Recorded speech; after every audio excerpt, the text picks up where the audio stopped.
काय ग, काय विचार करतेयस? पप्पा, सगळे असे म्हणतात की तू विघ्नहर्ता आहेस. म्हणजे काय रे? विघ्नहर्ता म्हणजे लोकांचे विघ्न दूर करणारा, प्रश्न, दुःख आणि संकट. अच्छा, पण दूर करून पण लोकांचे प्रॉब्लेम्स का संपत नाही?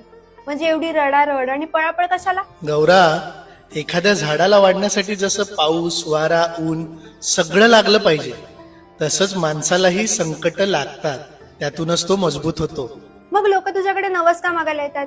हे दे, ते दे, हे सोडव, ते सोडव. मी प्रत्येक मागणी पूर्ण करत नाही ग, कारण सगळं मिळालं तर शिकणं थांबतं. मी कधी धीर देतो, कधी संयम शिकवतो, कधी योग्य वेळी योग्य गोष्ट मिळवून देतो. नसती गोष्ट लगेच मिळाली तर ती आपलं आयुष्य उद्ध्वस्तही करू शकते. मग तुला काय हवंय माझ्याकडून? सगळीच लोक जर मागायला आली तर भेटायला कोण येणार? मला काहीच नको. मी फक्त तुला थँक्यू बोलायला आलेले आणि आय ट्रस्ट यू. गौरा,